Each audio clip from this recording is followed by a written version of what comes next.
In 1969, Lou Alcindor of the UCLA Bruins entered the NBA as the very first pick of that year's draft. He was chosen by none other than the Milwaukee Bucks, who won the coin toss against the Phoenix Suns to determine who would get to take the first pick. He was already a famous and decorated collegiate player, but the challenges awaiting him in the NBA were far different. When it was all said and done after 20 amazing years, critics have labeled him as one of the greatest to ever play the game.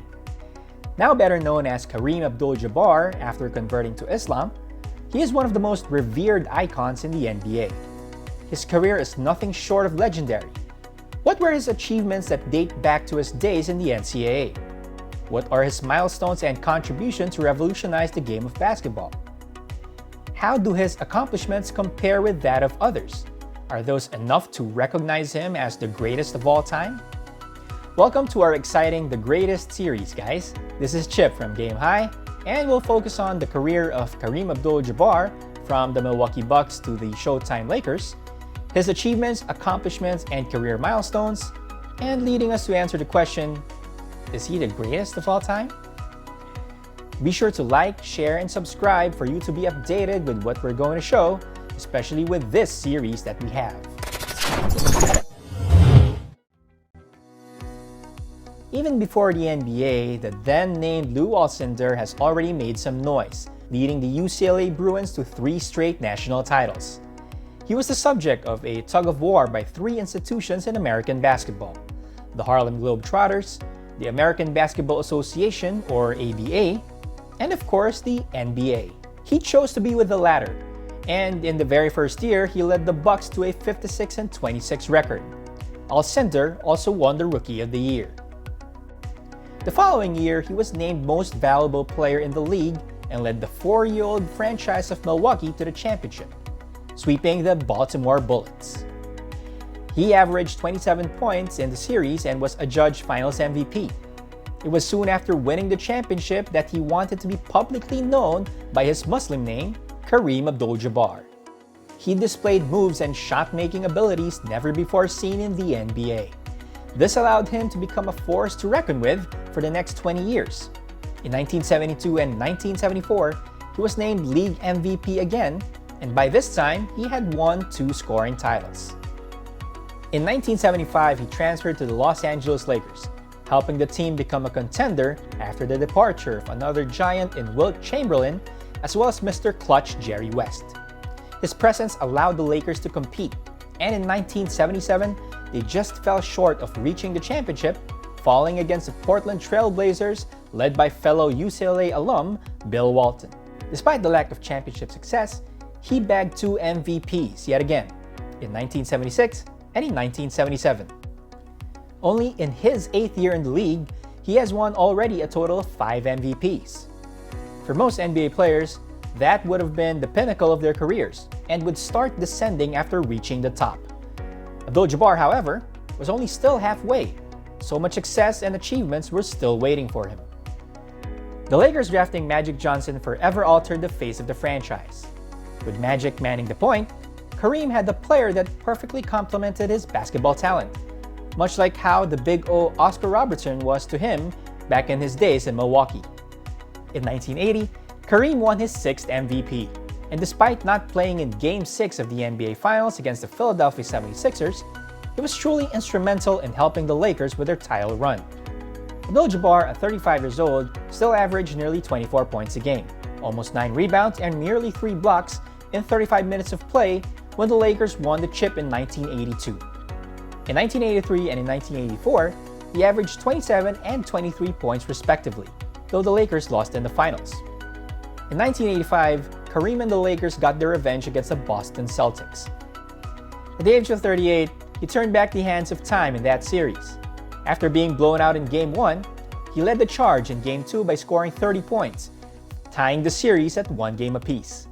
In Game 5, Kareem again led the way as the Lakers took over with a 64-51 halftime lead and never looked back. In a title-clinching Game 6, he scored 28 points as the Lakers became the first and only team to clinch the title at the fabled Boston Garden. He averaged nearly 26 points and 9 rebounds in that series, giving him his 2nd Finals MVP. Kareem would win 2 more titles to cap his glorious career, a back-to-back in 1987 and in 1988.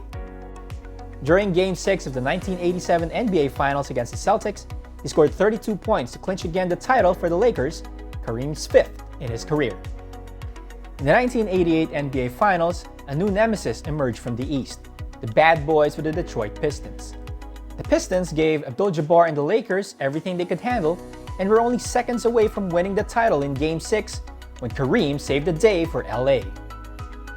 With the Lakers down by 1 with 16 seconds to go, Byron Scott fed Kareem in the low post and went for his patented skyhook, drawing a foul against Bill Laimbeer and making his 2 free throws. Kareem and company were able to steal the game and tie the series to go for a deciding Game 7. The Lakers eventually went on to win the title, and Kareem Abdul-Jabbar, at 41 years old, got his 6th championship. He retired after the 1989 season. He played until age 42 and was still better than most of his contemporaries. His 20-year playing experience in the NBA allowed him to accumulate a formidable resume, enough to be considered as one of the all-time greats. Believe it or not, his records and achievements are so numerous that they have their own entry on Wikipedia.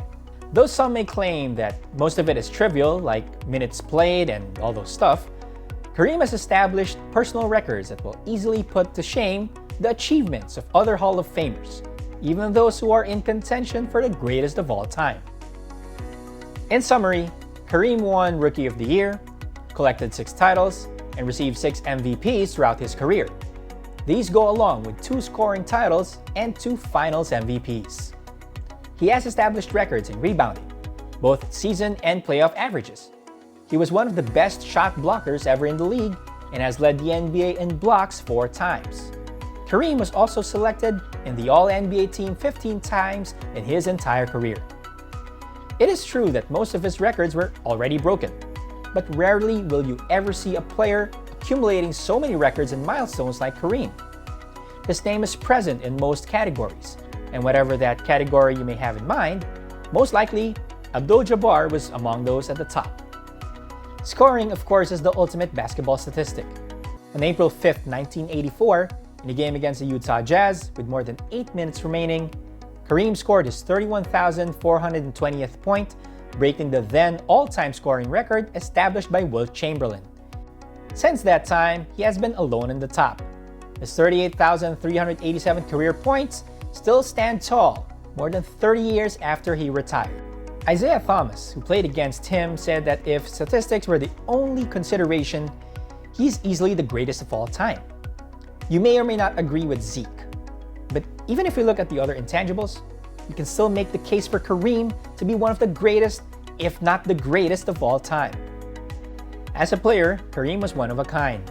He was quick and agile in an era of slow-moving muscular big men of the league. He had decent outside shooting. He was also a great rebounder and an even better defensive player.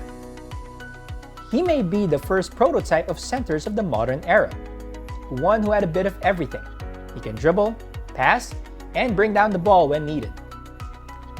In short, he was the center that truly separates the past from the present, as well as the bridge that connects the likes of George Mikan, Bill Russell, and Wilt Chamberlain to the likes of Hakeem Olajuwon, Shaquille O'Neal, David Robinson, and Patrick Ewing, to even the present crop of Nikola Jokic, Joel Embiid, and Anthony Davis.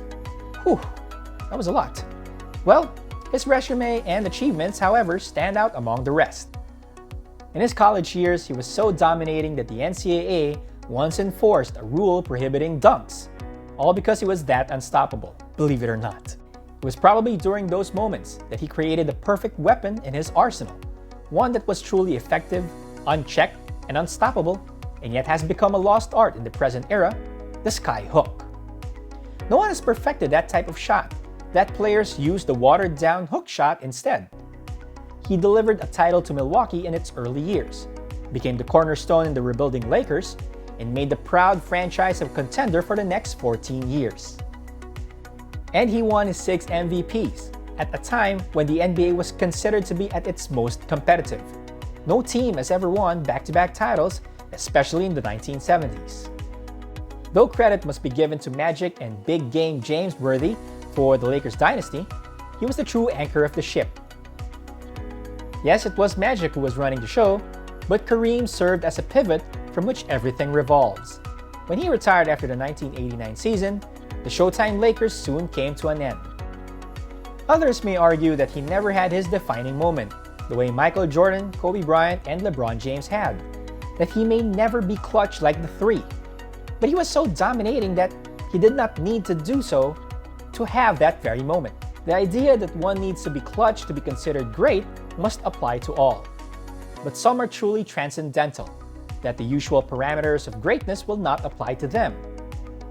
You will need a different measurement to appreciate what he has done for the game. Kareem was that type of a player. Clutch ultimately is a relative term, but the more we go farther from subjective aspects of the game and nearer to the quantitative aspects, to those that we can measure, the more that his name truly stands out above the others. Debates about greatness are endless, but when others measure their achievement in relation to what Kareem has achieved, it says a lot. One may be found wanting or be more, but to be the standard itself is revealing. Even MJ was measured using the Abdul-Jabbar standard. Ultimately, some may be destined to be greater. LeBron is just right around the corner, waiting to knock down his scoring record. But when a once-in-a-lifetime performance like what we saw in Giannis Antetokounmpo in the recently concluded NBA Finals was adjudged as Abdul-Jabbar-like, it is a testament to, as the cliche goes, what greatness is all about. Thanks for watching, guys, and we hope you enjoyed this video.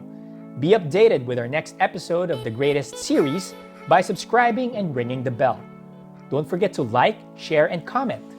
Also, follow us on Facebook and Instagram, as well as our podcast on Spotify and Apple Podcasts. Until the next one, guys, stay safe, and we'll see you around.